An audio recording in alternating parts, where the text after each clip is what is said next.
Welcome to the Collingwood Rant for 2021. I'm Sly. And it's just another day at Collingwood Spook. We're recording the day that Collingwood fronted a press conference following the release or the leak of the racial report. Correct. Do you know what this makes this? A proud and historic day? It's a proud and historic day for the Rant. Yes. Thanks for stealing my joke. Just seen the end I of stayed up Kenobi. all minute for that one.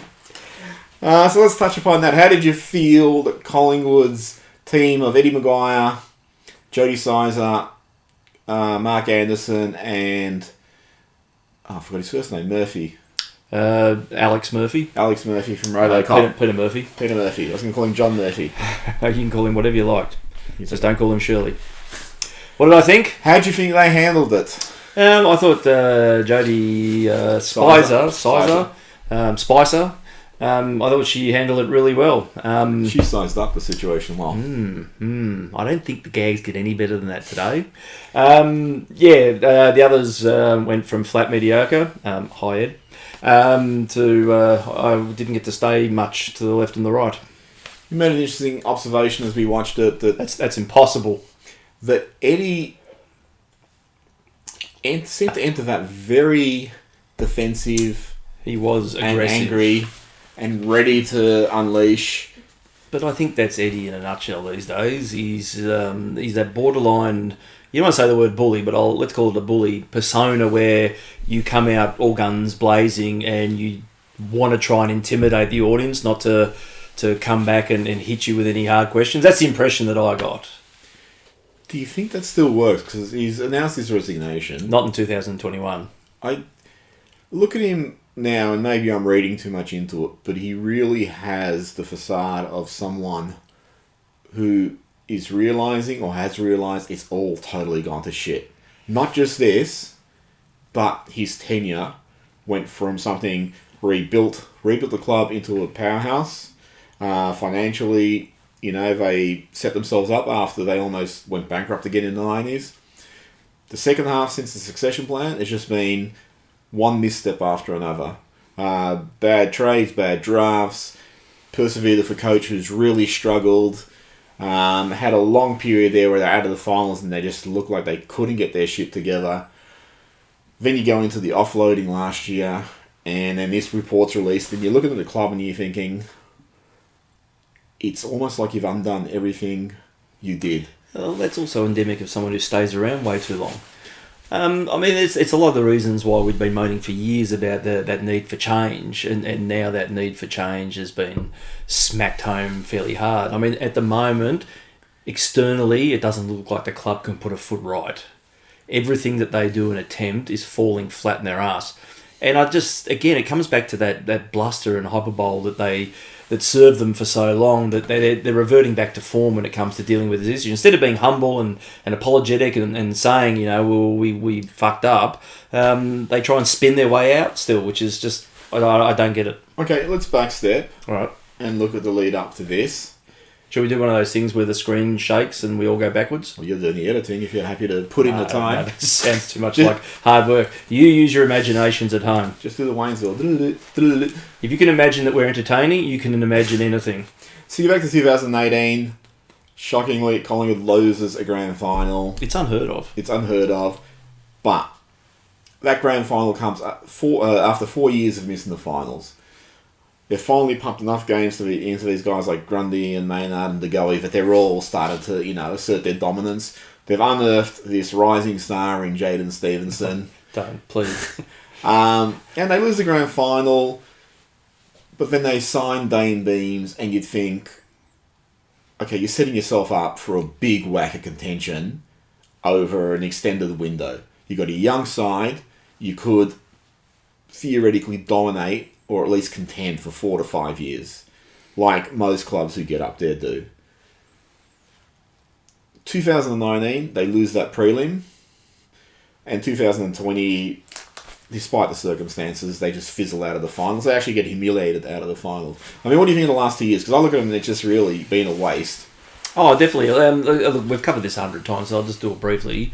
19, I think the biggest disappointment was there was not a complete and in any sense of any sort of desire to atone for 18. 20, you can't, I think we've said it before, you can't harshly mark anything really, unless of course it's Jaden Stevenson. That was such a bizarre year that you can't look at it and say that it's consistent with the previous two, or it's in. It was just odd, and look, some clubs didn't react to it particularly well, and I think we were one of them. My biggest problem the last 2 years is their on-field identity is terrible. Well, there's that.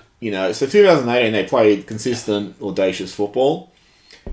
You could finally go every week knowing they were going to provide a contest and they were going to play this free-wheeling football. 2019, that started to disappear. And, people have asked me, oh, geez, you're too critical on them in 2019. Why? It's like, because you played St Kilda and for 90 minutes you played like shit and then you kicked goals in 10 minutes. You did it against the Bulldogs twice. You did it against Carlton. You did it against Melbourne twice. You couldn't even do it against Fremantle at the MCG. You lost that game. You were really spluttering, and we were constantly commenting on it, and people going, you're being too harsh, they'll kick it the gear when they get to the finals. And then they did it in the preliminary final. For 90 minutes, they just played shit football, and then they turned it on too late. 2020, same thing. They played like Richmond, they kicked 5 goals in one quarter, then they kicked 1 goal for the rest of the game. They kicked 10 goals against St Kilda in a half, then they only kicked 2 goals for the rest of the game. They kept doing that, and regardless of the circumstances, your style of football doesn't work. And that, to me, is the most condemning thing. And they in 9 years in charge of that club, they've only had 1 year of cohesive football is beyond me. So that's my biggest disappointment in the last 2 years. Going forward into this year, I just look and go, I have no faith that they will put a game plan together. It's hard to say. That's going to be competitive consistently. And the thing is, I can see, as they did in 2004 and 2017, they might come out and smash Richmond one week, who, might be the contenders again. I shouldn't think so. But then the following week, they might play North Melbourne, who's second last, and lose. Because that's what they've done under Buckley. And I think it's appalling that the football department has just really ignored that, or overlooked that. And fans are overlooking that. Right, so that's 2 years of shit. And then you get into... Well, it's 2 years of shit. Then you get into the trade period. That's a professional opinion. Offload these free players. You push them out, kicking and screaming. Right? And the thing is, we get into arguments with people. I don't care who the free players were. The handling of it was terrible. So I don't care who it was. It's just the way you handled it. The Stevenson one, I'll actually sort of say, hey, really? After 1 year, one bad year, you're going to go, that's it? The investment doesn't work? How do you feel about the trade period? We're 3 months away from it. I mean, I know you're still pretty pissed off about the Stevenson. I'll never forgive him for that. And it's irrespective of whether he does absolutely nothing at North. There was just so much potential there waiting to be tapped into. And I just don't understand, like you said, after one bad year, unless he's shitting somebody's bed or something as a joke, I just don't understand. You have some intel from another club, who we won't name the people, but somebody from another club just told you the year's a write-off. You can't read too much into what's going on. No, that's right, yeah. In terms of behind the scenes. Yeah, look, and that was a lot to do with someone that's got close contacts with another club that got to see things from the perspective that what we didn't see. And clearly the approach and the execution of training and all that sorts of stuff just wasn't of the standard that was normal. So, as he said, you just couldn't look at what he was seeing behind the scenes as being anything other than a get-out-of-jail-free card for anyone for the year. Nothing was gelling in the lead-up to the senior games, and there was no VFL. There was no... I mean, half the time they were having a kick-to-kick in the hotel car park with half the other side wearing your jumper. It's just nothing that prepared you for the year, and if you couldn't get that right run and carry and learn your position or learn your trade if you're a first-year player, how the hell could you go into the seniors and perform? Well, the thing that shits me is, people condemn Stevenson going, oh, he had a bad year, he needed the boot up the arse and maybe getting rid of him. So, well, get rid of Grundy then. He had a bad year too. Get rid of the Gower. He had a bad year. Yeah. There's a lot of... Get rid of Thomas, No, just get rid of Thomas. It's like, you cannot sort of... Oh, you got it. It's been a while. You cannot just sort of point the finger at one. But we don't know what happened behind the scenes, if he was murdering people and burying them in the yard or whatever. But, based on what we know, and the club hasn't offered an explanation, we don't understand why... Any explanation, really. Yeah, offer any of it. For the salary cap bungle, it's a list rejuvenation. They're claiming that, this is all part of a strategy. which is bullshit because it was part of the strategy. Why would you re-sign all these guys to long contracts? No. And you gave Stevenson number 1, so you obviously expected him to be hedge your marketing for. I think the number 1 represented the amount of years he had left. It's probably did, you know. So don't want to go too much into that. But then they had the virtual members forum where Eddie came out strongly and said, you know, we always have this where we can answer questions from the members. You know, we don't hide anything. And 20 minutes into that forum, they were talking about the fucking caps. This is the big thing at Collingwood, the caps. Have you got your caps, Spook? No, that's why I'm wearing fuck this. This club's a debacle. That's why I'm wearing a beanie. Not anything about the salary. I mean, they sort of touched upon things. They skirted around questions. They deflected, and then they just moved really quickly onto the caps. That sounds like today's press conference. It's, you know, so, I mean, people who... Or yesterday's press conference if you're watching it next week. Well, it depends on Spook edits it. Or when you learn English. Yeah, English. Me speak English good. So you're looking at a club that's really spluttering around. Spluttering. He's going to keep proving my point. Okay. So you're looking at a club that's really struggling. You have that virtual members forum. It's just a debacle. Okay. 2020 draft, AFL draft. We net all these players. So Oliver Henry, Finlay McRae, Reece McInnes, Caleb Poulter, Leanne McMahon, Bo McCreary. Leanne, yeah. Jack Ginnivan and Isaac Chugg. So they get all these players in the draft and then suddenly everything's okay. That sounds fine to me. What's your problem? I mean, the one... You're reading those names, I've completely forgotten about half of them. The issue I have with everybody celebrating their draft success is they didn't achieve that draft return through what they gained for Stevenson, Treloar and Phillips. No. They traded into this year's draft, their first round, and people go, oh, well, they're going to get Nick Dacos anyway through points. It's like, well, they could have got Nick Dacos and another first rounder, which is probably what you'd want to do when you're rebuilding. Isn't there, though, some obscene sort of technicality around that, though, that you can be forced into spending too much if someone bids at him at a... I don't know. Yeah. I don't understand the mechanics. I don't think anyone understands the mechanics of it all, but I thought that was the reasoning about why we traded out of traded our first round or future first round or something to... I would have thought regardless... Who knows? Regardless, you would want as much ammunition going into the draft to rebuild a club where you got players... Well, we did. We got a whole bunch of guys and mid-30 picks who are going to be miracle workers. You got 17, 19, 23, 30, 31, 44 and then 2 rookies. Everyone knows that's where the talent lies. You know, and... First rounders are always duds. Don't you know anything? Well, they're duds at Collingwood. You know, they don't... Going back to Stevenson really quickly, and this is what worries me with guys like Henry and McRae and all that.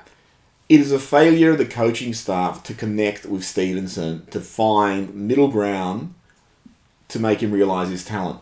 And he might have been behaving like a git behind the scenes. There's plenty of young players who have been gits early in their careers, and then they've realised their talent later on, and they become... And you know, do you mean like Dustin Martin? Even Dane Swan, Ben Johnson, Alan Dynak. You know, they were troublesome young players, but... Athos Hersakalakis. Well, he was a talent. He just had injury problems and shit. But he came to the right club.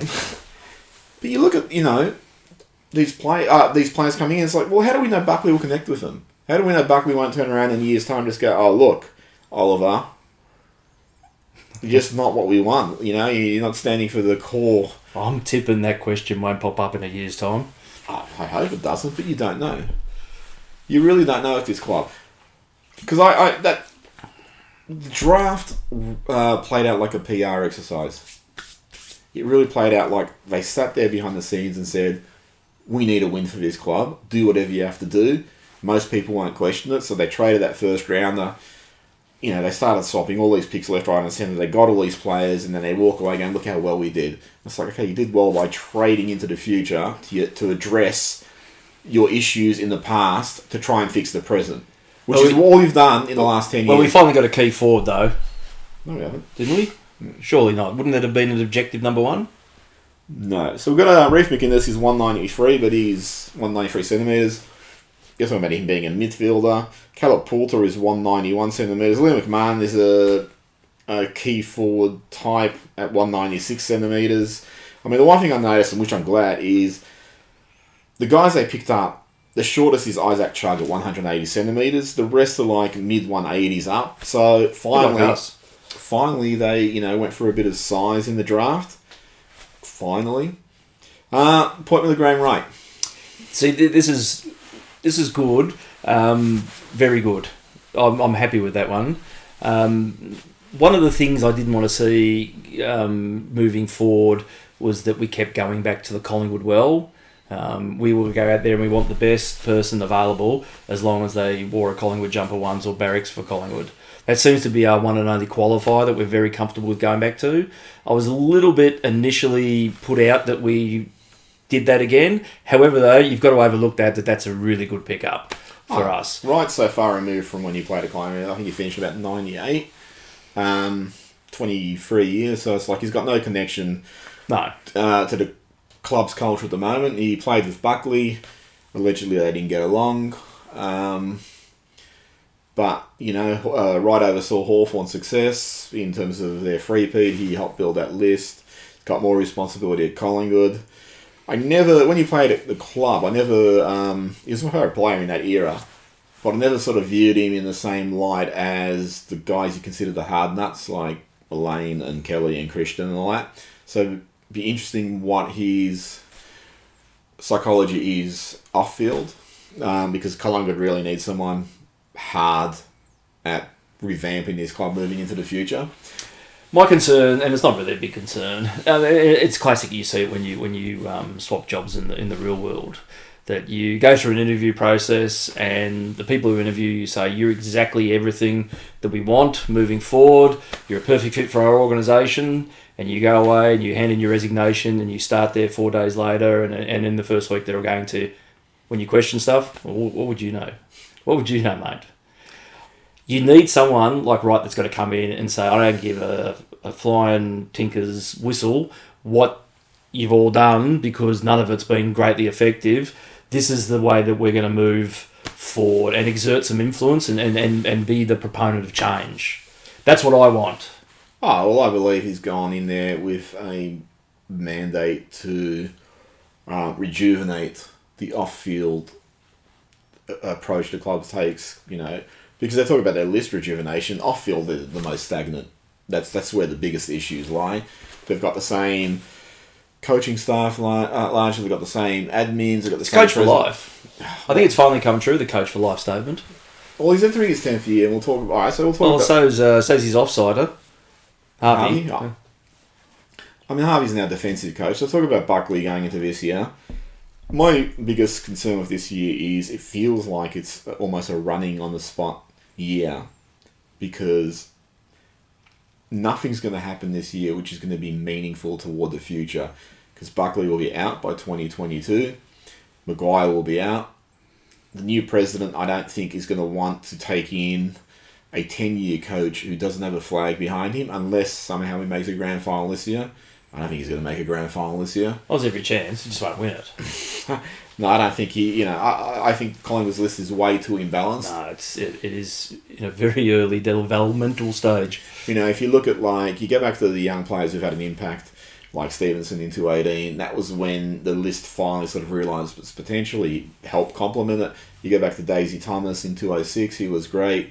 But you had some real experienced old heads there with Buckley himself, Lucuria, Burns, Rocker, Clement, all those sort of guys. So he was, again, complementing what was there. Whereas next year, you've got the experienced cores, like guys like Pendlebury at 33, and then Sidey at, I think, 30, and then Howe at 31 and all that. You ditched 3 members from that sort of middle core. So you can expect a lot of these young guys to pick up a lot of slack and do it consistently. And young players just don't do that. And, you might get 1 or 2 of them, possibly, who have a relatively good year, but... when you're a cohesive unit and you're all working towards an objective, it's easy to slot these individuals in because they're trained to fulfill a particular role, and when they walk into the side, they can execute it. I can see as being a very, very much of a hodgepodge proposition this year. Yeah, and that's the biggest concern. If they were to retain Buckley, what would he have to do you think, to be retained? Win the flag twice this year. So you think it'd be... Oh, look, I mean, what if this is Buck's last year contract-wise as well? So they're talking about not entertaining any sort of contract negotiations throughout the year. They were talking about waiting the end of the year, which is really a bit of a flag being waved. How would you think he'd be treating the year? Would he be looking at it as I am a caretaker, or am I just going to reinvent myself 150% and try and win my job? Based on the evidence, what he'll do is what he's done the last 9 years, and he'll just be trying to play the same game style, trying to implement it, just trying to get it to work, seeing it work sporadically, and when it doesn't work, those press conferences when he comes out goes, we're not playing our brand, this is not what we want to do, we're not hitting our KPIs, and all that corporate talk, which is just bullshit. I'm not bagging him for that, because that's what all the coaches do. You know, no one speaks realistically, but... No one speaks proper. No, but the issue with Buckley as coach, I mean, I was a big supporter of him, but like the last 2 years have been extremely disappointed that, hey, you had a winning form in 2018. Why did you change it? Why did you go to this stupid, my brother calls it control freak football, where you're just trying to get that perfect possession, you handle, trying to get it to someone who's going to get the perfect kick out or whatever. It just doesn't happen. You know, instead we see constant possessions, constant turnovers, little kicks, stagnant movement, terrible movement going into the forward 50. I mean, this is one thing with like someone like Coxie. Yeah, Mason Cox isn't perfect, but fuck, they murder him at times with their delivery. And you know what? People go, oh, no, it's Cox. They did it to Travis Cloak too. You know, they did it to Travis Cloak for 5 years, and they, in my opinion, they prematurely aged him and ended his career by getting him to stand 1 on 3 under all these hospital passes that they delivered forward. And it was like, geez, I wonder why he's not the dominant forward he used to be when Malthouse had him, you know, running and sweeping up to the wings and shit like that. It's almost like the attitude is, I'm going to prove this is going to work. It's like, no, you're not, okay? Because if it works now... but it may work this year. That's what the attitude is. It's like, no. So caretaker would be the answer then. If you're doing that, if you're approaching it that way, trying something... I think what's that definition of insanity? Is it trying something over and over again in the hope it's going to work? Definition of insanity is Collingwood. But if you're going to do that again, then you're not going to reinvent yourself. Essentially, you're essentially... No, not essentially. You're internally saying to yourself, this is my last year. I've got to get games into kids. No, I think he'll... I mean, they've got his kids, so they're going to play him regardless. I think he'll go out there because he's competitive, and I think he'll want to do the best that they can. I just think they're playing with... what's the best way I've put it? Shit. Damaged strategies. Or faulty strategies. I think outside of 2018, where it was just like, let's move the ball quick and get it in there and all that sort of shit... They play this overly complicated game, and football isn't an overly complicated game. It's like, kick it to the guy wearing the same jumper. That's really all it is. I can understand the defensive zoning and that might be a little bit more complex, but the way we move the ball is just, it's laughable. It's really gotten to the point that I don't enjoy... I mean, it got to this point 2 years ago. I just don't enjoy watching them. I keep running from the click, and they don't, because it's like handball, back, retreat, handball. Turnover. And then someone just goes... Oh, shit, I better kick it because we're under pressure. Shouldn't laugh. And it's, you know, it's... You'd think that he'd have a body of evidence that suggests this doesn't work for me. I've got to tweak it. I've got to tinker here and find something that's going to work. They don't do it. So I don't have any confidence that they'll do it this year. And they got a really tough start to the year. They could easily be 1-5. They could even be 0-6. I think they got GWS. I can't remember if it's here or there. I think that was the most winnable game. Who actually knows what they'll be playing? Yeah, well, that's another point. But they could easily be, you know, 0-6, 1-5. And the biggest problem, too, when you watch them, we could be 6-zip. And we could easily turn that into 8-14. Because, again, we have the body of evidence there that we've done that. We had the body of evidence as it falls apart.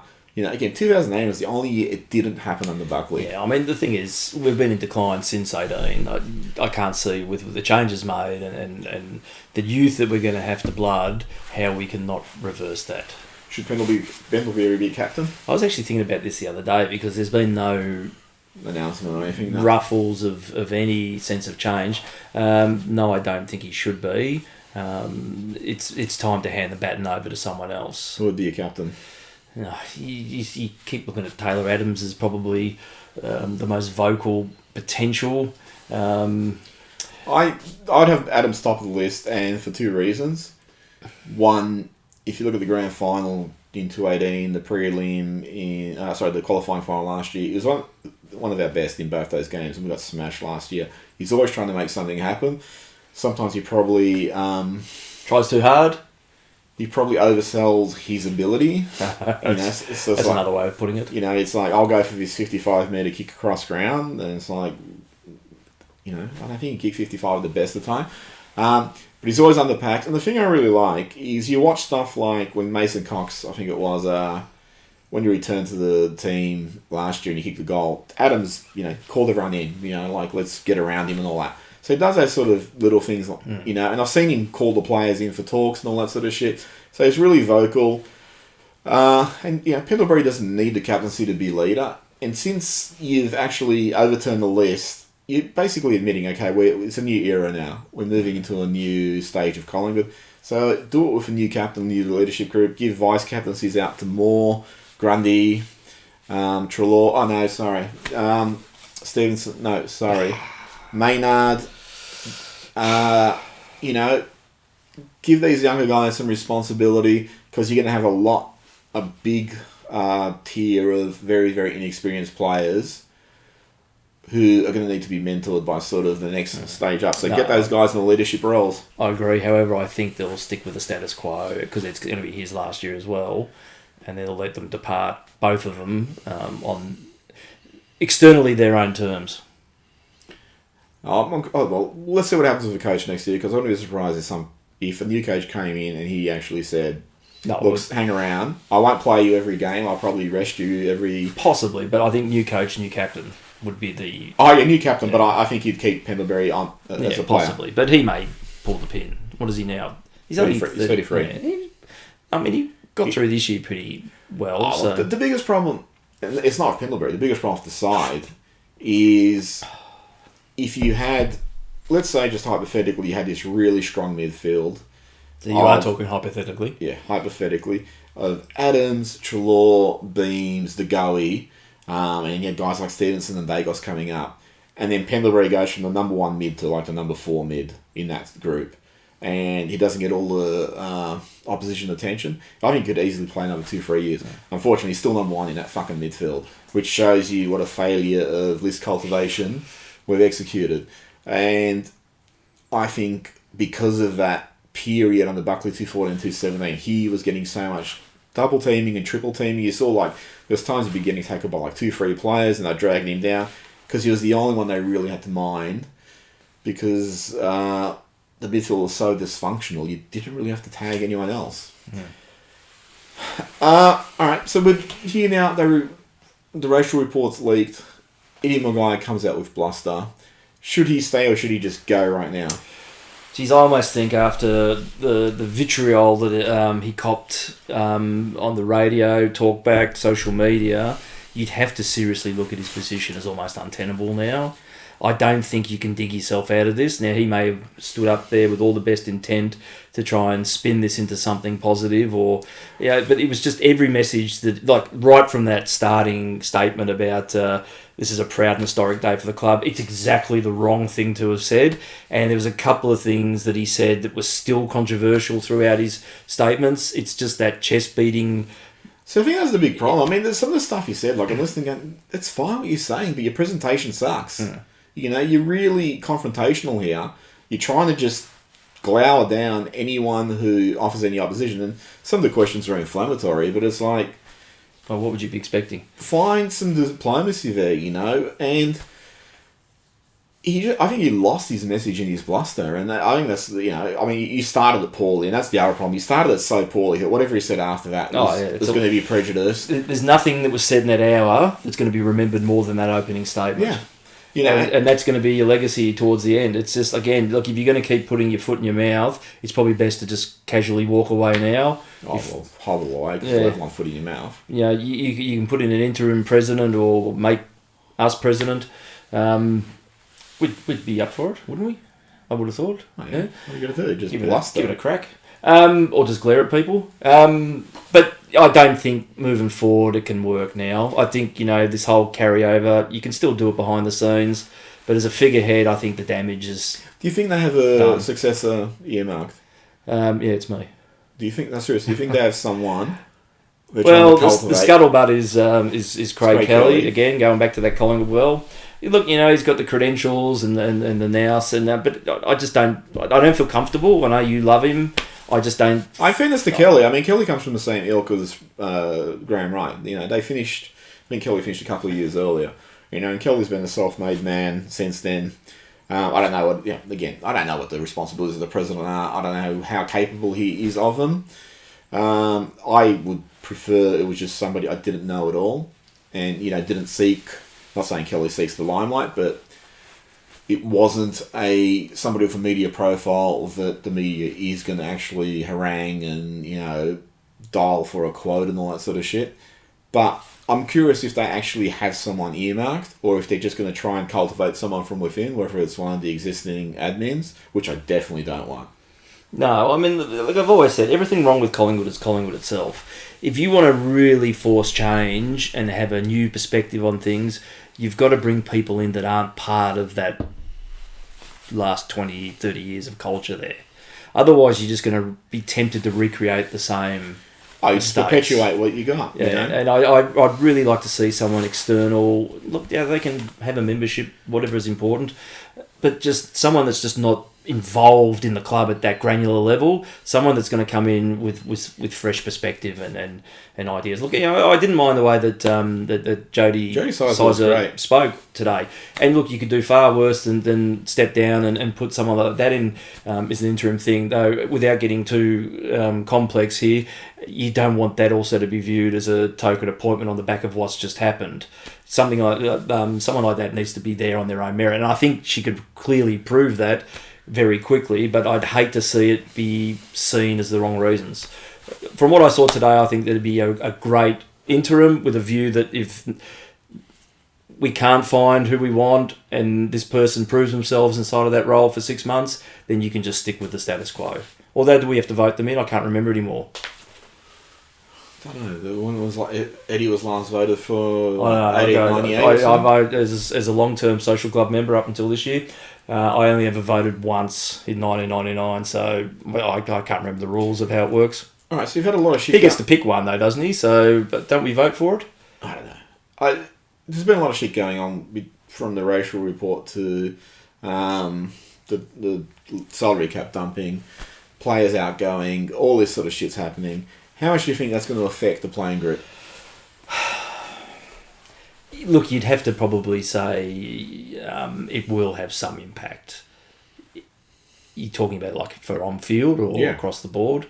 I think unless there's a sense of stability there, the players will be walking on eggshells, and that can then translate into bad performance on the field. I mean, I think they really run the risk of they've got this balancing act, like where they're on the board and the board is just tipping over this cliff, and then they're walking a bit to the right and trying to keep it balanced. But there is so much shit now going on that, you have a 0-2 start, for example. That could just really start tipping things. Players start thinking, well, Buckley's not going to be here. I'm going to start playing for myself. I'm going to start and I'm not just talking about players. I mean, it's all of you. Get the I don't know how happy the admins are back there with what's going on. They present a united front, but there's been so much crap going on. You've had salvos from people like the Galbaleys, Richard Stremski, who are commenting on what a lot of people have commented on, that they feel that the place has just grown stale. So there's a lot of pieces which are in decay, and if one of them just goes a little bit quicker, the rest could follow. So I'd be really worried about how that club sits. The media is going to be relentless on Collingwood this year. They won't let any of this stuff go. Now, the minute that we lose a couple of games, they're going to pounce and pounce hard. I don't know how well the playing group shields themselves from this sort of criticism, but it's going to be open slather. I think the other problem, which I've always said, is, you got Treloar playing for the Bulldogs, Stevenson for North, Phillips for Hawthorn. If just one of those guys does well, everyone's going to be turning out, well, why'd you get rid of him? Yep. Now, if all three of them do well, and I think all three of them have the potential to do very well under different systems, people are going to look at, that offloading as like, they're gone because you couldn't manage a salary cap, which is a core requirement of running a club. So you fuck this up, you're fucking up the handling of racism. Who knows what else you're fucking up there? And I still think there's stuff that will come out. I think there's going to be members that they've just hemorrhaged members over the salary cap dumping. I think they're going to hemorrhage some more over this shit. I've seen social media people going, I'm jumping off. Sick of this. I don't like the way he's come out. So I think the potential exists for more ammunition to come out to blow up in their faces and to really cost them going into this year. And well, you look at the last couple of really bad periods of turmoil. So 76 we won the spoon on the back of absolute shit. Was 76, wasn't it? 76 won the spoon. And 99 we won the spoon on the back of Tony Shaw and the change and the shift. I mean, but you probably 76 aside, 90s weren't great to us. So you probably were in decline, looking for a rebuild at any rate. You can probably say that year was just being shit. Not that it had much of a. It probably had some impact on the playing group, but that playing group was 76. Great. No, 99. Sorry. Whether that's going to be a bit of a guide for potentially how bad we could go this year, I don't think we'd plummet. I think we'll be probably hanging around the 8 to 12 on the ladder part. I don't think we'll be super bad, but we won't be very good either. I think it'll be 10th, so that's my tip. And usually I, appreciate a tip. I reckon the feeling of the club right now is a club that's just totally fucked. And it feels like Carlton did in 2002, I think it was, when they ousted Elliott. And you get that sense of nothing is going right and you're going to change it up, but you're really just using Band-Aids here. So there is even the potential, if they actually, as we said before, if they appoint someone from within and they just perpetuate what's going on, this is not ending anytime soon. Unless Graham Ryan has great influence to say, okay, this is my report on 2021, all these people have to go. You guys just have no fucking idea we weren't doing this at Hawthorn. It's a joke. So I think it's really interesting, and I think they have the potential to really implode a lot more spectacularly. We're seeing a slow fizzle at the moment, but I reckon they could totally fuck up. As a complete hypothetical, what do you think the potential to galvanise the list could be? That this could have the complete opposite effect than what we think is going to happen. Look, the only thing I can think about, and this is, again, very curious, is the playing group genuinely seem to love Buckley. And if they go out there and do it for the, for the zipper, that's the biggest potential to galvanise the list. But having said that, the biggest query there is how are the players looking at Buckley's handling of his communication with Treloar? Well, again, we're not privy to that stuff, so that could have a damaging effect. But I mean, just things that was said in the media. For, Buckley was saying, "I never said this to Treloar," and Treloar saying, "No, he totally said that to me. He said the playing group wanted me out." So the playing group now looking at Buckley and going, "You use this as scapegoats. You use this to." And again, I don't want to blame Buckley singly because he might have just been handed a really shit hand from the admin who said, we've gone way over in the salary cap. We have to get rid of players. Sorry. These are the guys. And this is the way we're going to try and do it. And you need to go out and sell it. So I don't know if he was just given an unplayable hand. A few times during his tenure I felt bad for him because they've given him bad...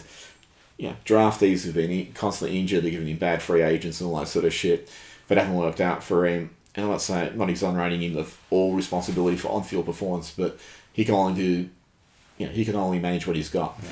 So I do wonder how his relationship with the playing group will work, and I don't know, I honestly don't see a way this list is going to be galvanised.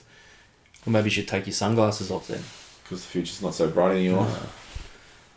And just the other problem is, look, let's say everything was running smoothly and Eddie was in the first year of his tenure and he's all energetic and he's exhilarating the club and, Buckley's coaching great and, we're going, let's say we finished top 4 the last 3 years and things are going well and people, saying, how's 2021 going to go? Well, with that list profile, I'd be still very worried that you're relying on too many young players. Mm.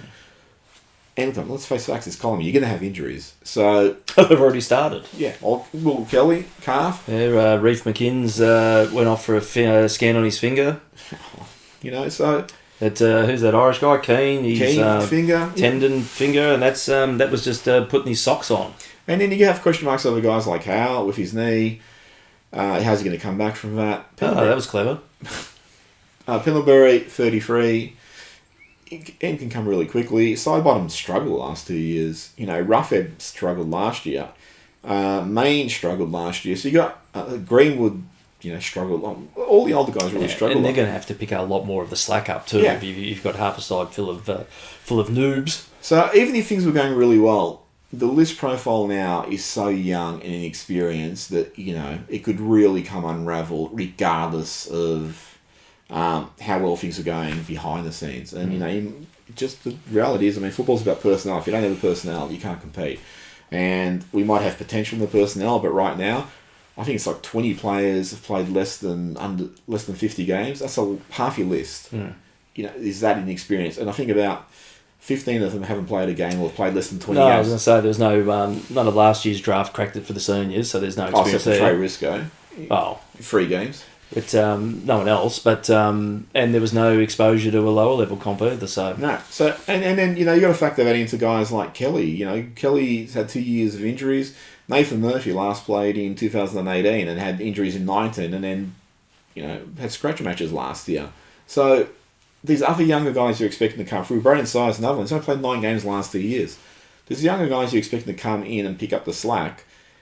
Their last 2 years of development have just been shite. It's not all Collingwood's fault, but yes, it is. Oh yeah, screw it. Final thoughts.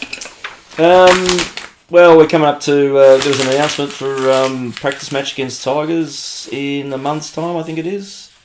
So that'll be exciting, won't it? That's where we're moving towards now. We forget all this stuff. We put it all behind us, and it's another season. Isn't that the way it normally works?